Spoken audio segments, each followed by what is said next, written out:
And I was hoping I'd get the answer. I did, and I did. He said, my wife. And I knew what their situation was like. I said, so, you tell me you and your wife agree about everything?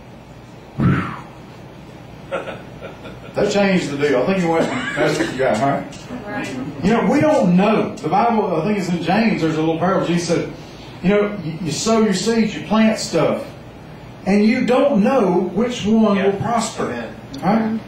And it's aggravating to invest your time, invest your emotions, invest your life, and your being into something to lose it and get ripped off and hurt.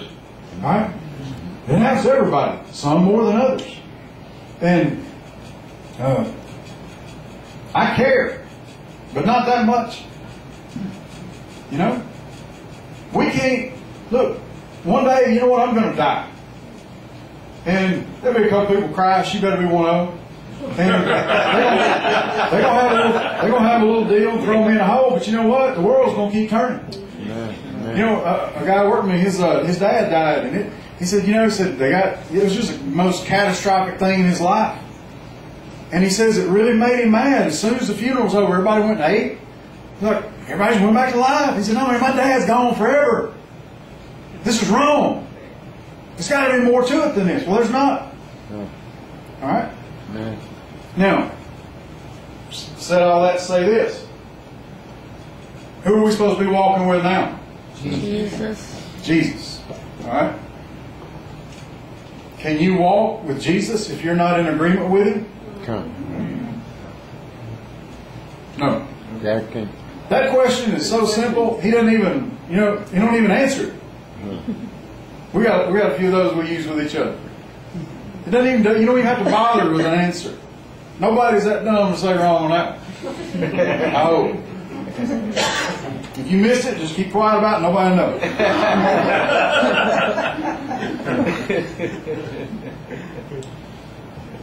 Isaiah chapter 6. This is a book about God. It's about everything that was going to happen in world history. It's a history of the world, of Israel in particular, of the Jews. It was foretelling of the Christ and all the things that were going to come, and also the end, how this is all going to wind up. Last year a lady asked me, she said, she was being a rookie, she said, so, what do you think is going to happen? And I said, well, man, I'll tell you what. One day or another, the book of Revelation is going to be fulfilled on this earth. Amen. And she turned real white, started shaking, and decided to leave the room. Oh. I have a lot of conversations like that. Don't last real long. All right? And I got to tell you one more before I forget, all right? I don't know why. I'm a serious human being, all right? My dad was an alcoholic. You know, I mean, that got old. Maybe you know what that's like, living with that. And, man, I really have a hard time. We're down there in Mexico, and they got that moonshine. They call it firewater, aguardiente. I like it. Oh, man. And, I mean, people die drinking that stuff. It's so bad. Mm. And they'll come up there, and, I mean, this guy, I've preached before. And see, down there, we don't have people to haul them off like the churches do up here. I mean, I'll never forget the first time I was out there preaching, man. One guy walked up, and he stopped right here in my face and stood there. You know what I'm thinking? I think I like to deck this clown. Then I thought, you know what? There's no better place on earth for him to be. He needs to be right here in front of me so he don't miss a word. And I preached the whole service with this guy weaving in front of me like that. I want them snake charmers. The thing guys really get on my nerves. Right? And I know it's wrong, but it's just hard for me to deal with it. So one day I go to this village. Amen. And I wish I'd thought of this a long time ago. Because when somebody's drunk or high, they don't think, they don't remember. There's no thing between truth and fiction in them. So this guy's sitting there, and he's just weaving. His eyes are just like marbles, man. He's just glassed over. He's sitting there, and he looks up, and he sees me. And he starts telling me all about his life, his family, his house, his kids, and his wife, and everything, all this kind of stuff. And he gets through, and he stops. And I'm sitting there, and then a couple minutes later, he looks over and sees me again. He does it again. Man, after about the fourth time, I'm really wanting to knock this guy off the bench. Right? I've had enough of this. And then I look over there, he looks there, starts again. I said, whoa, wait. I looked him in the eye real serious. I don't know what this is supposed to do, but I said, your name is this. You live over here. And your wife is named this, and your kids are this. They live in this place, in these cities over here. And I tell you, man, I was just repeating what he just said 4 times over. I look over at a guy sitting on that bench shaking. He said, I gotta go. And he jumped over and ran out of that place. I told my wife, I said, I got a new hobby. It's only going to be good for him, right? Not really a spiritual gift. He'll take it like a woman. That guy, he'll be like the woman at the well. He runs out, but man, you ain't with this guy over here. He knows everything about you.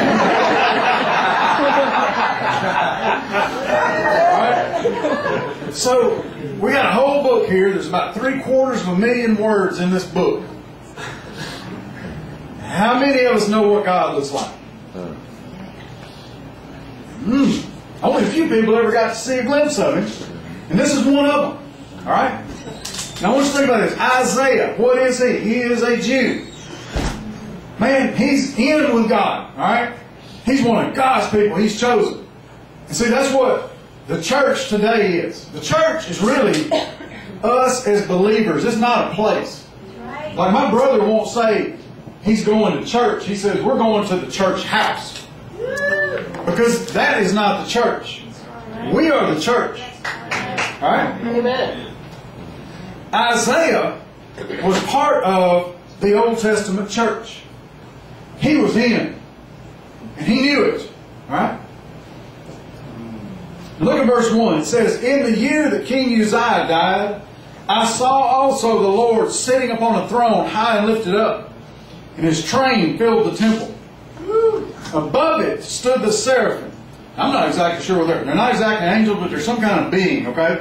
And they don't use S's in Hebrew, they use I am. So when it says seraphim, that means there's more than one of them. There's a couple of them, alright? It says, and above it stood the seraphim, and each one had 6 wings. Now, if somebody walks up to us this, you are high, right? Yeah. This is real. This is what he saw. He gets a glimpse into heaven. He sees some kind of being that we've never seen. They got 6 wings. It says with 2, they cover their face. With 2, they cover their feet. And with 2, they fly. And one cried unto another and said, what? Holy, holy, holy. I about fell out of the chair when we started singing that. Holy, holy, holy. The things that know who God is and know about Him, look at Him and cry, holy, holy, holy. Amen.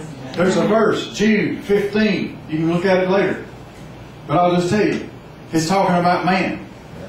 And it says, He will convict them of the ungodly words and ungodly deeds and ungodly way they did it. So, somebody looks at God and they see, holy, holy, holy. They look at us and say, ungodly, ungodly, ungodly, ungodly. We're more ungodly, we're 25% more ungodly than He is holy.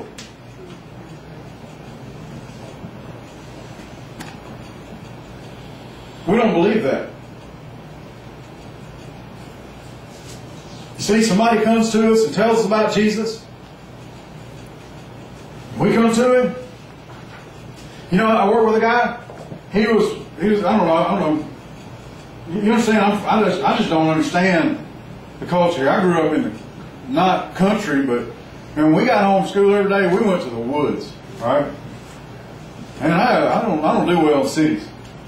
Okay, this ain't my deal here.